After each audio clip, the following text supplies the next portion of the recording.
Hi, my name is Maria, and I've been noticing that the older I get, seems like the less patience I have.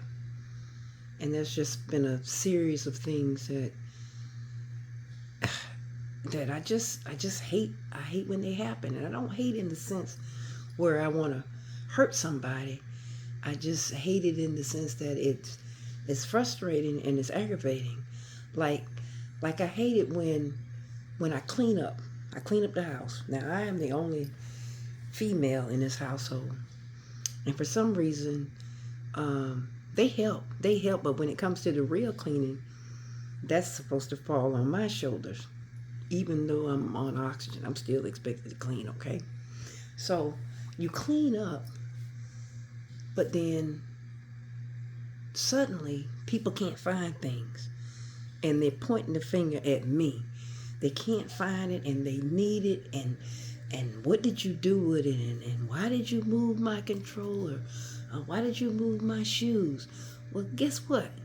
If you were to clean up yourself, then you wouldn't have to worry about me moving. So I hate it when they when I clean up, and then all of a sudden they gotta have something urgently and they can't find it, and I get blamed for it.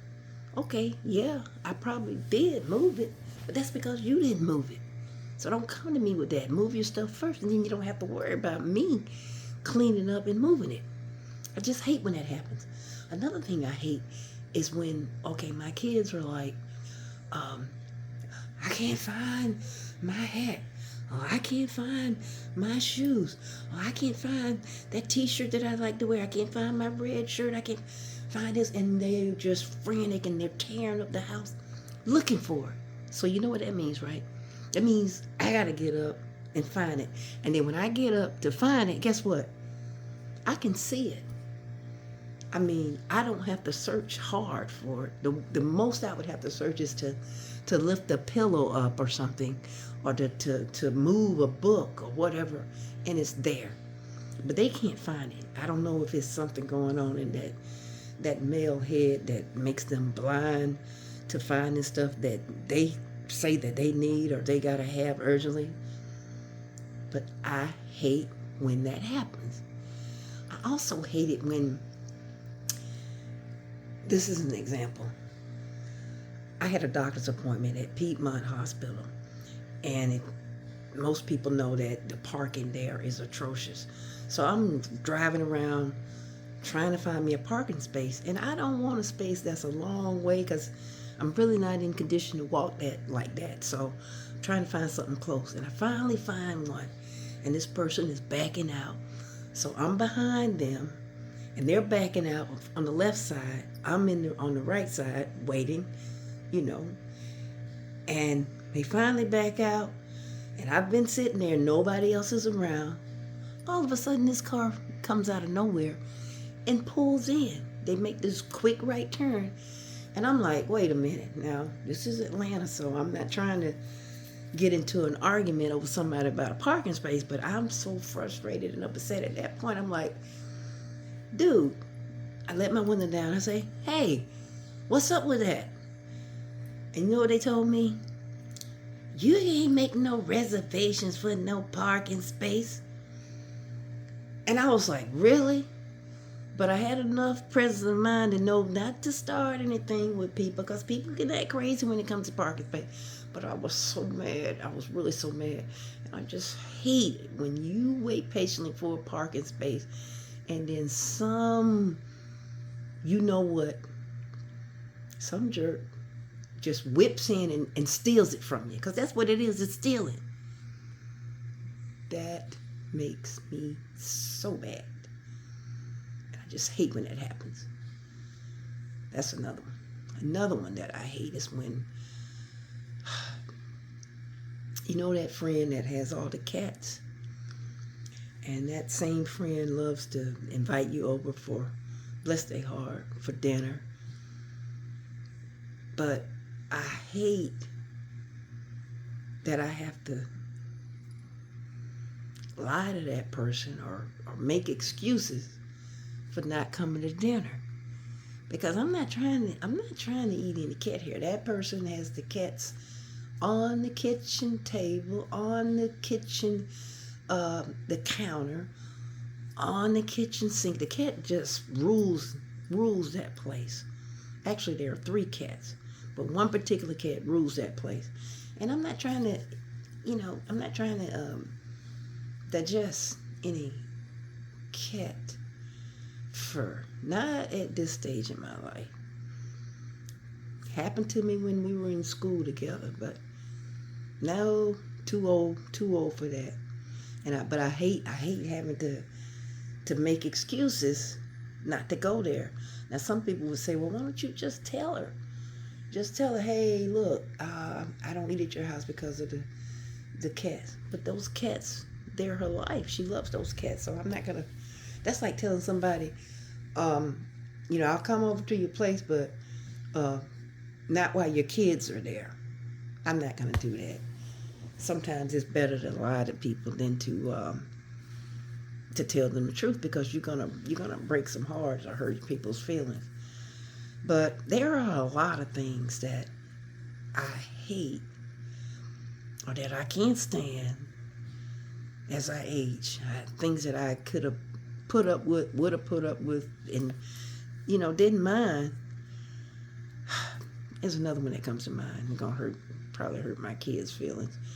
I hate it when I'm watching a really good TV show, and I'm into it. I'm watching it. I'm on the edge of my seat, and can't wait to see what's gonna happen next. Anticipation and all of that going on, and then somebody comes in and starts talking, and so you pause the TV. You know what that pause means when you pause the TV? That means you've interrupted me to the point where I got to stop the action of what I'm watching. And so I'm not going to unpause it until you stop talking. Okay, so that pause is a message. I'm interested in what I'm watching, so make this quick. But guess what? They don't get it. That pause doesn't mean anything. Now, I'm going to explain this. If you come in and I'm watching something and I just let the TV go, and I'm engaged in what you're saying, that means what's on TV is not that important to me. It's not that exciting. Or it means that I know it's not that interesting, so I can come back and rewind. I can watch it later on. But if I pause it, that means I don't want to miss any of this. It's important to me, and maybe it could be a silly show, but I'm into it. There's, could be a comedy that I'm enjoying, or a mystery, or some kind of sci-fi, or even a scary horror flick that I'm watching. But if I pause it, that means hurry up and say what you got to say and move on. So that's one of them. I hate it when somebody walks in while I'm watching a good show, and I give the pause and you don't go. You stay and you continue to talk. I don't like that. Now, if you want to sit down and watch it with me, that's great. But guess what else I hate? I hate it if you're going to watch it with me and then you've already seen it and you start telling me, oh, this is going to happen next. Oh, that part was funny. Oh, this is going to be scary. Don't do that. Don't spoil it for me. I hate it when people spoil shows for me. And this could be me watching a movie, me watching anime, me watching, you can't spoil the news for me really, but, or just a sitcom. Don't tell me what's going to happen. Now, if I want to know what's going to happen, I'll ask you. Don't volunteer. Hey, how about in the comment section, you tell me some things that you hate. And I'm not talking about like hating people, that kind of thing. I'm talking about hating certain behaviors, hating certain life situation things, like that, certain circumstances. I could write a book. That's another thing that I really hated now. I hate that I didn't address certain things as a child, but a child, you don't have that mental capacity at that age. But I remember when I was in the 4th grade, And our fourth grade situation was weird where I come from. You had K through third grade at the elementary school, and then you had fourth grade at a total separate school in another city in the same county, if you can call it a city. In the same county, fourth grade, we were isolated for whatever reason. And then you had 5 through 8 in the middle school or junior high. And the high school is 9 through 12. Separate building, all those separate buildings. So this fourth grade thing, we would take the bus, the public school bus, to the elementary school. And we would get off the bus, because we came from different places. We would get off the bus, our respective buses, and then we would all get on another bus. I think it was 2 buses. And we would ride those buses to the fourth grade building, the fourth grade school. And I guess they just call it the fourth grade school. And those were the buses from hell. The bus that I ended up riding on had 4 bullies. Now, mind you, these buses were packed. And it was literally, I'm thinking they must have had the boys on one bus and the girls on another bus. I do not remember one male being on that bus. So it was just a bunch of girls on this bus. And let me tell you, girls together are crazy. We had the 4 bullies, and they had either stayed back, repeated the same grade once or twice. So they were older than us, and we knew they were older than us. And guess what? Even though the bus was packed and we were supposed to all be seated together, some of us had to stand, and I had to stand a lot. But guess who? What? The bullies, the 4 girls, they wouldn't allow anyone to sit on their seats. They each had their own seat, and it was like, I know you don't think you're going to sit here. You're not going to sit here. And we didn't challenge them. We didn't challenge them. They weren't challenged until there were 2 twins who transferred from Chicago or somewhere like that. And those girls changed everything when they got there. I digress though. So anyway, these bullies were on the bus. And what I regret and I hate is that I didn't stand up for myself then. I didn't tell my mom or my dad. I'm the youngest of 9. I didn't tell my siblings. I didn't tell anybody. And I could have told somebody, hey, look, these girls won't let us sit down. They're hogging the seat. And I think in my 4th grade mind, I felt like the bus driver knew. The bus driver was right there. The bus driver wasn't doing anything about it. So, what are my folks going to do about it? And that went on for an entire school year. 2 semesters. We dealt with those bullies. But guess what? We ended up leaving them behind because they repeated again. So I didn't have to deal with them in 5th grade. But it's just things like that. You look back on it, it's like, well, I hate that I didn't deal with those bullies like I